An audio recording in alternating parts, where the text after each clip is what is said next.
करण्यात आलेली आहे। लोकलमध्ये धारदार शस्त्र बाळगण्यास बंदी आहे। लोकलमधील वाढत्या हल्ल्याच्या पार्श्वभूमीवर हा निर्णय घेण्यात आला। तर लोकलमध्ये धारदार शस्त्र बाळगण्यास आता बंदी करण्यात आलेली आहे। लोकलमध्ये नुकताच एका व्यक्तीची हत्या करण्यात आलेली होती आणि त्यामुळेच लोकलमधील वाढत्या हल्ल्याच्या पार्श्वभूमीवर हा निर्णय घेण्यात आला। रमेश घुलेने आवादा कंपनीला खंडणी मागितल्याचा आरोप होतोय। खासदार बजरंग सोनावणेंचे समर्थक बाळासाहेब पाथरकरांनी हा आरोप केला। रमेश घुलेने अधिकाऱ्यांचं अपहरण केल्याचं पाथरकरांनी म्हटलं। तर पाथरकरांचे आरोप खोटे, माझी बदनामी केली जाते असं रमेश घुलेंनी म्हटलंय। बीडमध्ये विलास घुले हत्या प्रकरणी बजरंग सोनावणेंच्या मुलावर आरोप।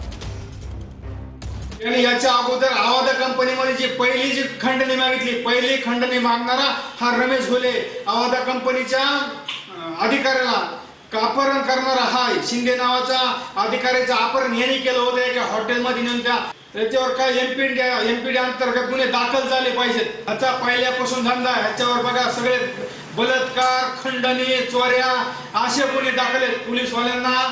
पोलीसवाल्यांकडे आमची मागणी प्रशासनाकडे याच्यावर एमपीडी अंतर्गत गुन्हा दाखल झालाच पाहिजे। त्याच्यावर काही स्पष्टीकरण द्यायचं नाही, ह्याच्यावर फक्त दाबण्याचा प्रयत्न केला जातोय। ह्या विषयातून कसं डायव्हर्ट करता येईल ह्याचे प्रयत्न चालू आहेत। मी होणार नाही, त्यांनी कितीही काही बदनामी केली तरी मी ह्या न्यायालयीन लढ्यातून माग हटणार नाही। हा सगळा दबाव आणण्याचा प्रकार सुरू आहे असं तुम्हाला म्हणाल? 100% दबाव टाकण्याचा प्रयत्न करतात।